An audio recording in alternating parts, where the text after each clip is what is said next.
BFM Business, intégral placement, idée de placement. Et on va tirer maintenant un bilan de cette année 2015 un peu plus large dans l'univers des placements et vous apporter des conseils pour la nouvelle année qui arrive avec Vincent Kutkovic. Bonjour Vincent, directeur général de bienprévoir.fr. Si ça vous dit Vincent, on va tirer le bilan de cette année à travers les grands chiffres qui l'ont marqué. Oui, il y en a 5 qui a priori nous ont interpellés. Le premier, c'est celui du livret A, 0,75%. On en parle très souvent, je pense, ici, mais c'est le plus bas historique depuis que le livret A a été lancé. On a atteint le plus bas en 2015 et c'est peut-être pas fini puisque pour 2016, on anticipe déjà une baisse. Normalement, la formule devrait donner un chiffre, un rendement du livret A à 0,25. Oui, ça, c'est la formule. Après, on verra quel choix politique sera Après, il y a fait. toujours un petit choix politique, mais quand même, c'est la tendance. C'est totalement incroyable et historique. Alors, compte tenu de ces perspectives sur le livret A déjà à 0,75% cette année, quel est votre conseil? Il faut l'éviter, ce livret A? Ouais, je pense qu'aujourd'hui, ça y est, il faut tirer un trait là-dessus. Il y a encore pas mal d'experts qui sont connectés, je dirais, avec le livret A pour X raisons, qui continuaient à dire que c'était toujours intéressant d'avoir une poche pour prévenir une dépense imprévue. Mais je pense qu'aujourd'hui, on voit par exemple qu'avec les contrats en assurance vie et fonds en euros, on peut faire tout à fait la même chose.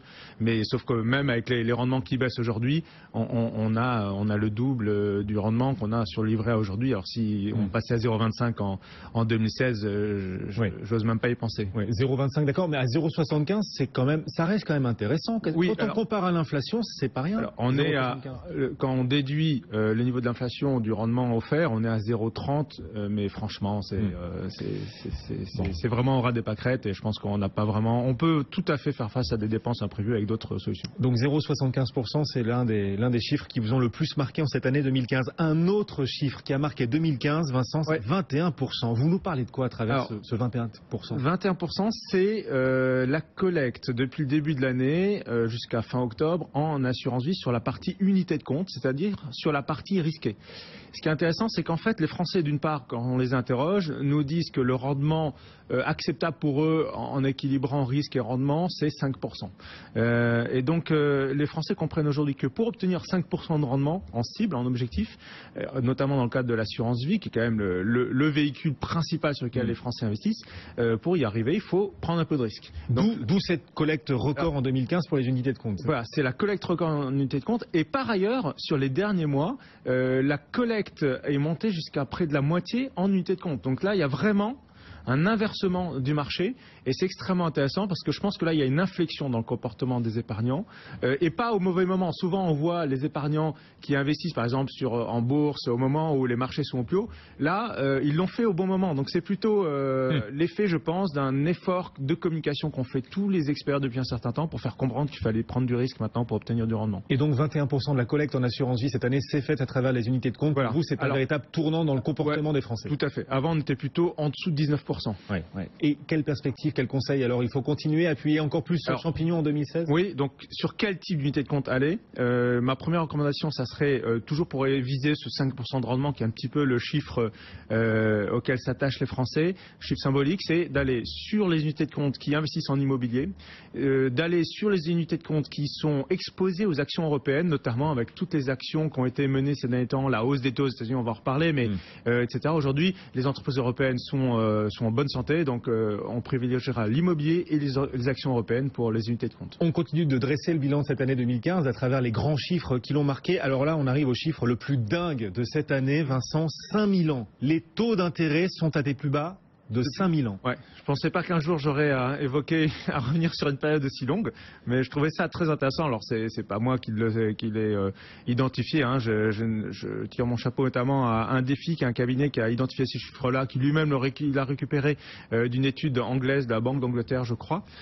Et en fait, effectivement, on se rend compte que depuis l'an 3000 avant notre ère, avant Jésus-Christ, on est arrivé au plus bas des taux, c'est-à-dire que le loyer de l'argent n'a jamais été aussi bas de toute l'histoire de l'humanité depuis que l'homme a appris à prêter de l'argent à son prochain en le faisant payer. Voilà, on a marché sur la Lune en 69 et cette année, les taux les plus bas de 5000 ans grâce à la BCE. On dit merci à la BCE et à la Fed aussi. Oui, c'est le contexte économique surtout, c'est l'absence d'inflation, mais c'est effectivement les politiques expansionnistes, notamment aujourd'hui de la BCE qui a pris le relais de la banque de la Fed. Donc qu'est-ce que ça veut dire? Est-ce que d'abord on va avoir une perspective qui va changer? A priori non, en tout cas en Europe, même si on a vu que la Fed a repris un chemin de hausse, mais encore timide, mais a repris un chemin de hausse en Europe. Vu le contexte économique et vu l'absence d'inflation, a priori, on ne devrait pas voir de changement majeur intervenir sur les taux longs dans les prochains mois et dans les prochaines années. Donc, a priori, il faut profiter de ce contexte de taux. Mais alors, comment on fait justement avec ces taux qui devraient rester en 2016 historiquement bas? Comment les particuliers qui nous écoutent peuvent-ils directement en profiter, Vincent? Alors, aujourd'hui, en fait, et c'est ce qu'on essaie de répéter depuis un certain temps, les Français prennent plus de risques, ça c'est fait, ils commencent à le comprendre pour obtenir plus de rendement. Aujourd'hui, une autre astuce, c'est vraiment de profiter de ce contexte de taux bas pour construire son patrimoine avec un effet de levier. Donc là, typiquement, alors j'en parle peut-être beaucoup, mais c'est vraiment ce qu'on voit aujourd'hui de majeur, c'est que vous pouvez très bien emprunter aujourd'hui.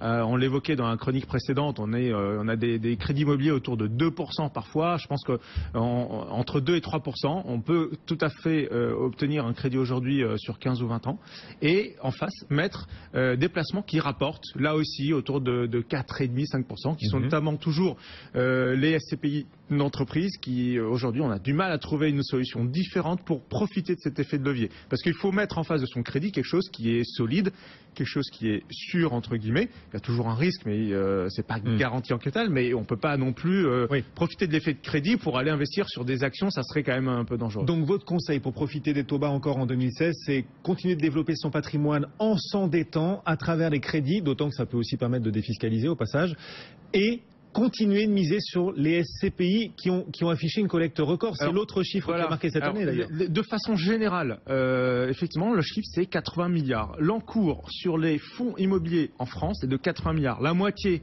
ce sont des épargnants directs, 40 milliards à peu près, le reste ce sont des institutionnels. Et les épargnants directs le font à travers les SCPI, donc les sociétés civiles de placement immobilier, qui effectivement vont encore en 2015, on va connaître bientôt les chiffres, leur rendement sur 2015, on devrait continuer à tourner autour de 5%, peut-être légèrement en dessous de 5% brut. Et là encore, il y a des perspectives très, très positives pour les années à venir. Mais au-delà de ça, ce qui me paraît intéressant, c'est de se dire que les Français, de plus en plus, commencent à réinvestir faire l'arbitrage entre détenir en direct des biens, où il y a une gestion parfois compliquée, où il peut y avoir des loyers qui ne sont pas payés pendant un certain temps, etc. Donc de plus en plus les Français font l'arbitrage entre l'immobilier direct, l'immobilier d'entreprise qui rapporte plus, et qui est plus sûr, qui est mieux géré, et donc voilà, 80 milliards, c'est vraiment un phénomène, ça n'a jamais été aussi élevé, ce qu'on appelle aussi la pierre papier. La pierre papier n'a jamais atteint un tel niveau d'encours depuis que ça existe. Et donc pour vous, 2015 a marqué un tournant, vous nous le disiez sur les unités de compte, les Français commencent à investir assez massivement dans les unités de compte pour gratter un peu de rendement, et sur le front immobilier, ils commencent à arbitrer plutôt en faveur de l'immobilier papier plutôt que l'immobilier direct. Et tout à pour s'éviter les soucis de gestion. Pour éviter les soucis de gestion. Mais là aussi, attention, toujours la même logique, diversifier un maximum. Peut-être qu'on a atteint un sommet, et aujourd'hui, le sommet, effectivement, il est peut-être atteint avec les SCPI. Les rendements s'érodent un peu. Voilà, et puis les assureurs qui intègrent ça dans leur contrat d'assurance vie commencent à freiner, à mettre un peu le frein. Et aujourd'hui, notamment, un des éléments que recherchent les épargnants, c'est la liquidité. Et il y a un nouveau véhicule qui commence à apparaître, qui sont les OPCI. Voilà, ils vont prendre le relais des SCPI dans le cœur des Français, vous pensez? Voilà, probablement. Ils n'intègrent pas 100% d'immobilier. Parfois, il y a un petit peu de financier dedans. Mais cependant, c'est plus liquide et donc plus disponible en cas de coup dur. Généralement, c'est très accessible. Et c'est un tout petit peu plus risqué que les SCPI. On s'expose un peu au marché financier avec les OPCI. Ou dans certains cas, il n'y a que de l'immobilier.